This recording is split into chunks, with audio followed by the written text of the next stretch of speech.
Market regulator SEBI ने विदेशी निवेशकों को बड़ी राहत दी है। आज हुई सेबी बोर्ड की बैठक में एफपीआईज यानी कि विदेशी पोर्टफोलियो निवेशकों के लिए अतिरिक्त डिस्क्लोजर की सीमा को 25,000 करोड़ रुपए से बढ़ाकर 50,000 करोड़ रुपए तक कर दिया गया है।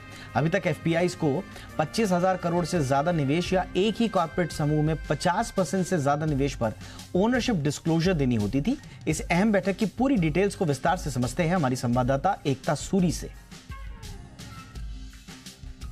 ये सेबी चेयरपर्सन तुहीन खान पांडे की अध्यक्षता में ये उनकी पहली बोर्ड मीटिंग थी, जिसमें एफपीआई, इन्वेस्टमेंट एडवाइजर्स की एडवांस फीस और सेबी बोर्ड मेंबर्स के कॉन्फ्लिक्ट ऑफ इंटरेस्ट को लेकर बड़े फैसले किए गए। सबसे बड़ा फैसला जो कि जी बिजनेस की खबर पर मुहर कि एफपीआई का जो डिस्क्लोजर है वो अब 25,000 करोड़ से 50,000 करोड़ कर दिया गया है। इसके अलावा अगर किसी एफपीआई का किसी कॉर्पोरेट में 50% या उससे ज्यादा का निवेश है तो उसे भी अपनी होल्डिंग्स की डिटेल देनी होगी। दूसरा बड़ा फैसला ये कि इन्वेस्टमेंट एडवाइजर्स और रिसर्च एनालिस्ट अभी तक ये 6 या 3 महीने तक की एडवांस फीस लेते हैं, लेकिन अब सेबी ने अप्रूव कर दिया है कि ये 1 साल तक की एडवांस फीस ले सकते हैं। सेबी बोर्ड मेंबर्स के कॉन्फ्लिक्ट ऑफ इंटरेस्ट के लिए एक हाई लेवल कमेटी बनाई गई है। ये बहुत अहम फैसला रहा इस सेबी बोर्ड मीटिंग में।